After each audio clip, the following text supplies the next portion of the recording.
Custody సమయంలో మినహాయింపు ఇవ్వాలన్న కవిత అభ్యర్థనను రౌస్ రెవెన్యూ కోర్టు మన్నించింది.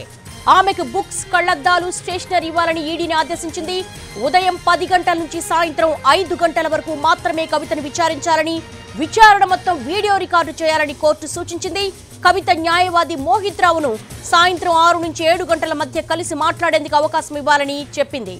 కవిత భర్త అనిల్, సోదరుడు కేటీఆర్, హరీష్ రావు, శ్రీధర్, ప్రణీత్ కుమార్, శరత్ చంద్రతో మాట్లాడేందుకు ప్రతిరోజు సాయంత్రం 6 నుంచి 7 గంటల మధ్య అరగంట పాటు సమయం ఇవ్వాలని ఈడీకి కోర్టు సూచించింది.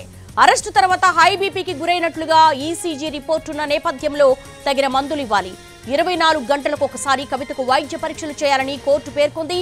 లిక్కర్ కేసులో అరెస్టు అయిన కవితను వారం రోజుల పాటు విచారించనుంది ఈడీ. ప్రస్తుతం కవిత ఈడీ కేంద్ర కార్యాలయంలో కస్టడీలో ఉన్నారు. ప్రస్తుతం ఢిల్లీ వెళదాము. ఢిల్లీలో శర్మ సిద్ధంగా ఉన్నారు. శర్మ, ఈ రోజు కస్టడీలో ఉన్నటువంటి కవిత జైల్ మాన్యుల్ కావచ్చు, లేకపోతే కవితకు ప్రొవైడ్ చేయమన్నటువంటి కోర్ట్ రూల్స్ కావచ్చు, అవన్నీ కూడా ఇంప్లిమెంట్ అయ్యాయా? ఈ రోజు ఏమైనా ఇన్వెస్టిగేషన్ కొనసాగిందా?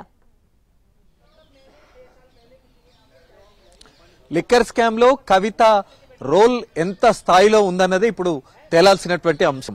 మరి దానికి సంబంధించి డాక్యుమెంట్ ఎవిడెన్స్ అన్నది కలెక్ట్ చేయగలిగింది. ఆమె పాత్రకు సంబంధించి దాదాపు ఈడీ నిర్ధారణకు వచ్చింది. కానీ ఆమె ఆ డాక్యుమెంట్ ఎవిడెన్స్ తో కవిత ద్వారా నిర్ధారించుకోవాల్సిందే ఇప్పుడు ఈడీ ముందున్నటువంటి లక్ష్యం. అందుకోసమే అరెస్ట్ చేసినటువంటి ఈడీ ఆమెను 10 రోజుల పాటు కస్టడీ అడిగింది. కానీ కోర్టు మాత్రం 7 రోజులే కస్టడీకి అనుమతించింది. వాళ్ళటి నుంచి విచారణ అన్నది మొదలైంది. మొదటి రోజు ఇవాళ ఉదయం 10 గంటలకు మొదలైంది. కాసేపట్లో ఆ విచారణ పూర్తవుతుంది. ఇదంతా కూడా వీడియో రికార్డింగ్ ద్వారా ఆ విచారణ అన్నది కొనసాగుతున్నటువంటి అంశం.